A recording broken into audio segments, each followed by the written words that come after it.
They thought it was just another Monday morning. Students walked through the doors of Maplewood High, expecting the same chatter in the halls, the same ringing of the first bell, and the same familiar faces of their teachers. But one classroom remained strangely dark. Its door was closed, and the woman who had been its heart and soul for over a decade, beloved history teacher Emily Carter, was nowhere to be found. Moments later, a discovery would turn that ordinary school day into the most shocking tragedy the town had ever seen. This wasn't an accident. This wasn't fate. This was cold-blooded murder, committed in a place meant for safety and learning. What could drive someone to kill a teacher in her own classroom?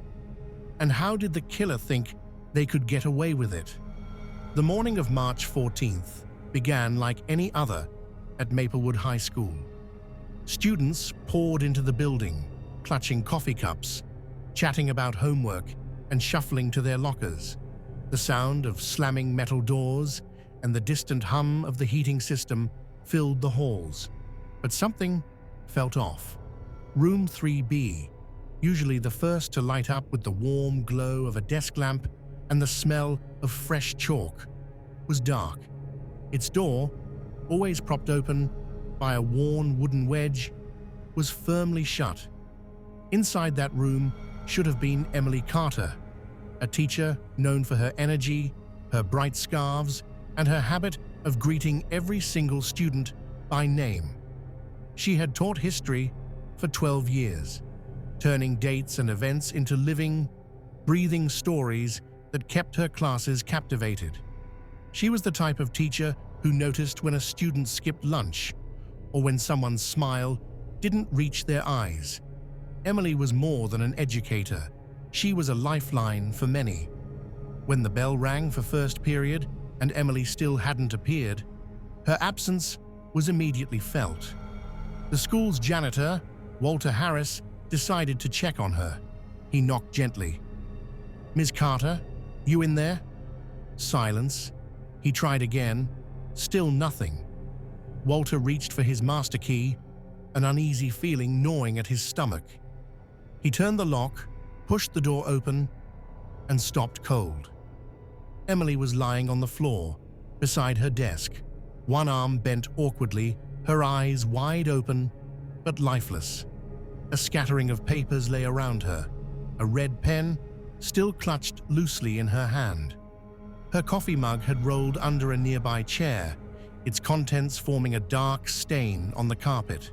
There was no sign of a struggle, no broken glass, no overturned furniture. It looked almost peaceful, but the stillness was wrong. The air was heavy, and a faint chemical smell lingered. Walter stumbled back and shouted for help. Within minutes, the school's main hallway became a flurry of flashing lights, police tape, and whispered shock. Students craned their necks to see, only to be ushered away by stern-faced officers. Detective Laura Hayes arrived shortly after. She was known in the department for her meticulous eye. While the coroner's team examined Emily, Laura scanned the scene. She noticed the faint red marks around Emily's right wrist, like someone had gripped her tightly. She also noticed the open window, letting in a sharp gust of cold air, even though the morning temperature was barely above freezing. Emily's handbag was missing, her phone too. When Laura asked the staff for recent incidents involving Emily, a troubling picture began to form. Emily had recently confided to her colleague, Daniel Brooks, that she'd been receiving anonymous notes. Short, menacing. One read, "Stop digging." Another, "You don't know who you're dealing with." At first, Daniel thought they were some kind of prank.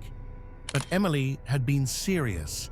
She had been investigating discrepancies in the school's budget. Small amounts missing at first, then thousands of dollars unaccounted for. The timing was alarming. Emily was due to meet with the principal that very morning to share her findings. The coroner's preliminary report was the turning point. Emily hadn't died from natural causes, she'd been poisoned. The toxicology results revealed a concentrated dose of a rare industrial cleaner in her system. It was powerful enough to stop her heart within minutes. The estimated time of death was between 7 and 7:30 a.m., less than an hour before the school filled with students. The killer had been bold, but there was another layer. The school's security system had been down for maintenance over the weekend. The cameras covering the hallway to room 3B hadn't recorded a single frame in the 2 days before her death. Detective Hayes ordered a search of all supply closets. In one near the science lab, officers found a half-empty bottle of the same cleaner that had killed Emily. Fingerprints on the bottle revealed a match: Karen Whitfield, another teacher at the school. Karen had been teaching English for nearly as long as Emily had taught history. Her reputation among staff was complicated. She was talented but competitive. While students gravitated toward Emily's warmth, Karen often seemed irritated by her popularity. When questioned, Karen claimed she had used the cleaner during a spill in the lab weeks ago, but her story faltered under pressure. Investigators discovered she had made 3 large cash deposits into her personal account, amounts that coincided with the missing school funds Emily had been tracking. The timeline became chillingly clear. Emily had discovered Karen's embezzlement. That morning, before she could expose her, Karen had arrived early, spiked Emily's coffee with the cleaner, and left the scene appearing undisturbed. She'd even opened the window to let out the smell. Karen's arrest stunned the entire community. Students struggled to understand how one trusted teacher could take the life of another. Parents demanded answers at emergency board meetings. Emily's funeral was a sea of flowers, photographs, and tear-streaked faces. Former students spoke about the way she'd believed in them when no one else had. The principal, his voice cracking, called her the heart and conscience of Maplewood High. In court, the prosecution presented a meticulous case. The motive was money, the method was calculated. The jury deliberated for just 6 hours before finding Karen Whitfield guilty of first-degree murder and theft. She was sentenced to life in prison without the possibility of parole.